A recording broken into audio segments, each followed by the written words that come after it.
I heard that you just came back from Xinjiang. So what local specialties do you like the most? We went to a very interesting factory of naan factory, making this bread naan, which is a very popular in Xinjiang and also in Pakistan.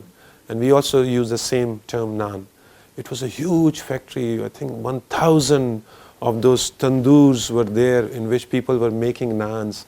And all sorts of different varieties of naans, which has also sold through Taibo also. So that's a part of a poverty alleviation program of China also. It was very impressive. Growing cotton has become part of the Uyghur people's culture. Pakistan has also a long history of cotton planting. So what do you think about Xinjiang cotton? Xinjiang is also a very important part of China where cotton is grown. We visited one of the largest weaving factory in Xinjiang, and it was a state-of-the-art factory. And we met with the laborers who are working there.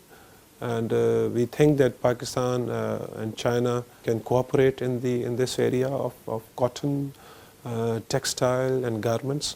I think it's a very important industry of Xinjiang. So we're very, very happy to be able to cooperate in this area. Okay, and some Western media fabricated rumors about Xinjiang like genocide and forced labor. So what's the facts and why the rumors? I think they have to come to Xinjiang to see the facts from this propaganda. I think these are all lies. These are biased statements, I would say. I would suggest people who label use such labels, they should visit Xinjiang and meet with the people of Xinjiang and have this first-hand knowledge themselves.